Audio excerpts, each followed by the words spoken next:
నమస్తే. Welcome to our channel. నేను సిరి. ఈ రోజు మనతో పాటు ఉన్నారు ప్రముఖ రాజకీయ విశ్లేషకులు అంకమరావు గారు. నమస్కారం సార్. నమస్తే అమ్మా. సార్ ఇప్పుడు చూస్తుంటే తమిళనాడు సీఎం స్టాలిన్ గారు చేసిన కొన్ని వ్యాఖ్యలైతే సంచలనం సృష్టిస్తున్నాయి. ఏంటంటే ఆహ్, చంద్రబాబు నాయుడు గారితోనే ఎన్‌డీఏ కూటమి మనుగడ అని చెప్పేసి అయితే తను వ్యాఖ్యానించడం జరిగింది. దీన్ని అసలు ఎలా చూడాలి సార్? అంటే ముందుగా ఇక్కడ మనం మాట్లాడుకోవాల్సింది ఏంటంటే ఎన్డీఏ తోటి కలిసి చంద్రబాబు నాయుడు గారి ప్రయాణం సాగింది. అవును. ఇప్పుడు ఇప్పుడు గతంలో భారతీయ జనతా పార్టీకి ఒకరితో సంబంధం లేకపోయినా వాళ్ళకి లోక్సభలో వాళ్ళ ఆధిక్యత వచ్చింది. హ్మ్. గతంలో గతంలో చూసుకున్నా 280 దాటినా, మొన్న చూసుకున్న 303 దాటినా కూడా వాళ్ళకి సొంతంగానే బలం ఏర్పడింది. ఇప్పుడు మూడోసారి వాళ్ళకి సొంతంగా బలం అనేది రాలేదు. హ్మ్. 240 స్థానాల చిల్లరతోటి ఆగిపోవడం కూడా జరిగింది. ఈ క్రమంలో నారా చంద్రబాబు నాయుడు గారు మరి వారి వారితో పాటు నితీష్ కుమార్ గారి ఇళ్ళ బలం కూడా వాళ్ళకి యాడ్ అయింది. సహజంగానే ఇప్పటి వరకు వాళ్ళతోటి ఉన్నటువంటి మిత్రపక్షాలని వాళ్ళు సరిగ్గా అంటే వాళ్ళ తగు న్యాయం చేయలేదనేది మాత్రం వాస్తవం. వాళ్ళ మాటల్లో కూడా పరిగణలో తీసుకోకుండా ఒంటెత్తు పోకడ పోయిన మాట కూడా వాస్తవమే. కాకపోతే ఇప్పుడేంటంటే స్టాలిన్ గారు మాట్లాడిన దానికి ఒక అర్థం అంటూ ఉంది. ఎందుకంటే స్టాలిన్ గారు, చంద్రబాబు నాయుడు గారు మంచి మిత్రులు. హ్మ్. నాకు చంద్రబాబు నాయుడు గారే ఆదర్శం అని చెప్పి స్టాలిన్ గారు బహిరంగంగానే చెప్పారు ముఖ్యమంత్రిగా అయిన తర్వాత కూడా. మొన్న కూడా వాళ్ళు కలుసుకోవడం కూడా జరిగింది.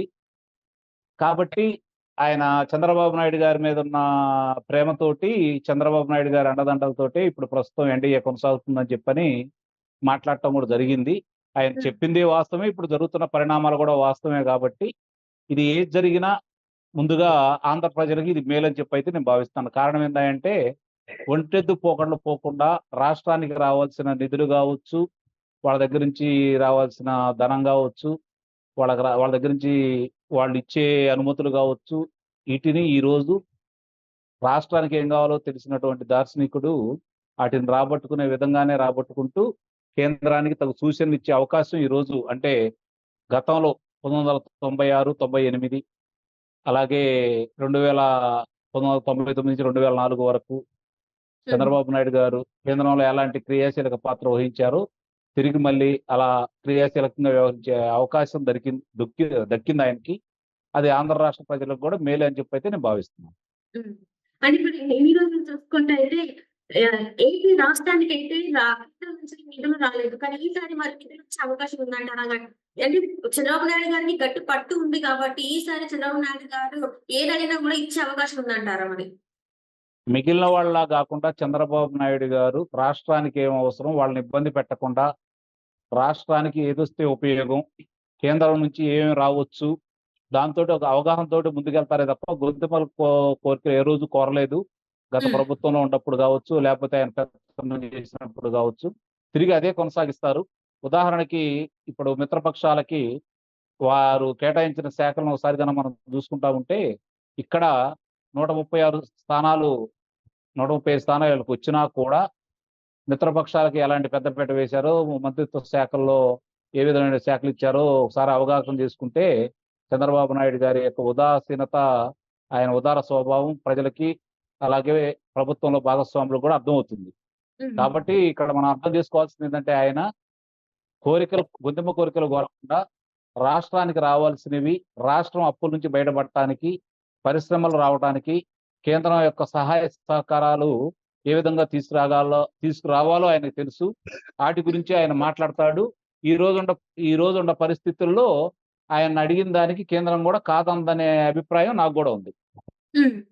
అంటే ఇప్పటివరకు చూసుకున్నట్టయితే సార్ మన కేంద్రం నుంచి నిధులు రాలేదని చెప్పేసి ఇంతకుముందు అంటే ఏదైతే ప్రభుత్వం ఏపీలో ప్రభుత్వం చెప్పిన మాటలు.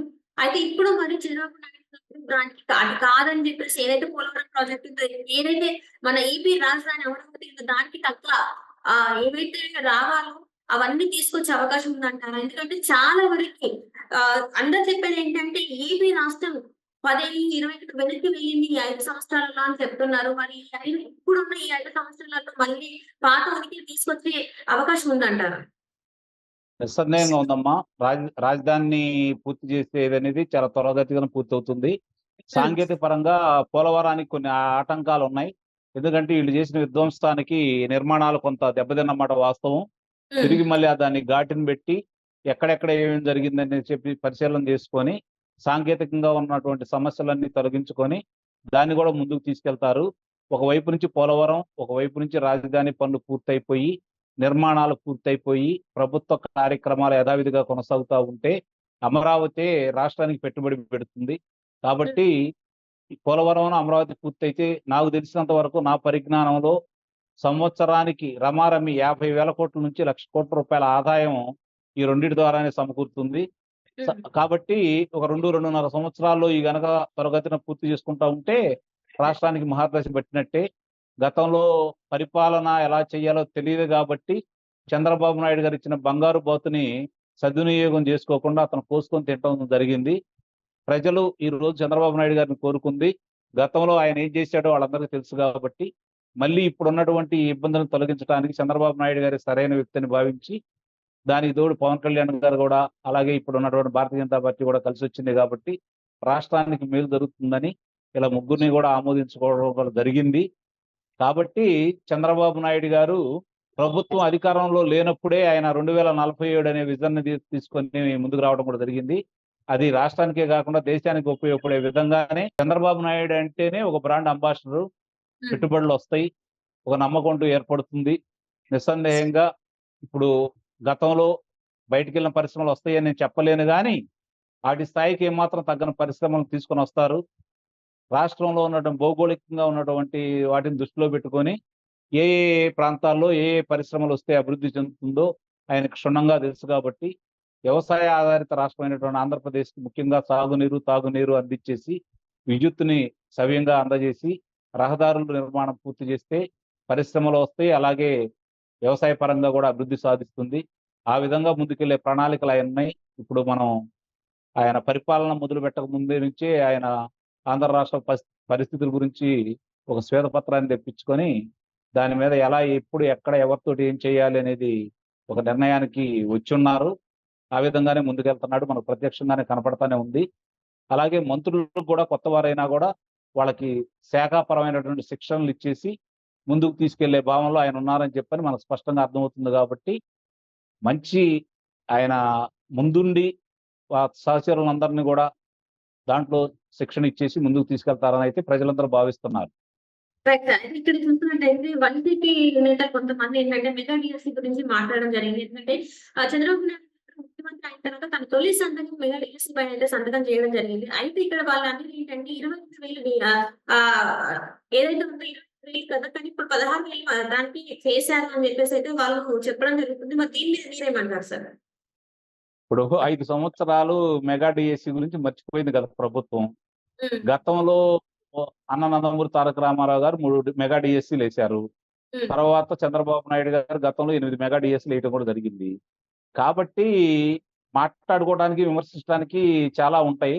ఆయన అన్ని పరిశీలించిన తర్వాత ఇప్పుడు 16,347 మందికి ముందుగా ఈ సంవత్సరం ఏంటంటే జనవరి నుంచి డిసెంబర్లో అది పూర్తయిపోతే జనవరి నుంచి కూడా వాళ్ళందరూ విధుల్లో ఉంటారు కాబట్టి ఒక్కోటి ఆయన సరి చేసుకుంటూ వెళ్తారు. ఏది వదిలిపెట్టరు. ఉమ్. సహజంగానే ఏది చేసినా కూడా విమర్శలు చేయడానికి చాలా అవకాశాలు ఉంటాయి. వాటినన్నిటి కూడా పట్టించుకోకుండా ఆయన పరిపాలన పరంగా కావచ్చు, లేకపోతే ఆయన తీసుకునే సంస్కరణల విషయంలో కావచ్చు ముందుకు తీసుకెళ్తాడని అయితే నేను భావిస్తున్నాను. చాలా మంది చాలా రకాలుగా మాట్లాడుతూ ఉంటారు. చేయాలి కదా, 5 సంవత్సరాల నుంచి మాట్లాడని, లేవని గొంతులు ఇప్పుడు లేస్తున్నాయి అంటేనే అర్థం చేసుకోవాలా వాళ్ళ యొక్క మేధావితనం, వాళ్ళ యొక్క విచక్షణ ఏ పాటిదో ప్రజలు కూడా అర్థం చేసుకుంటున్నారని అయితే నేను భావిస్తున్నాను. Right sir. Right. Thank you so much. మీకు అందుబాటులో ధన్యవాదాలు.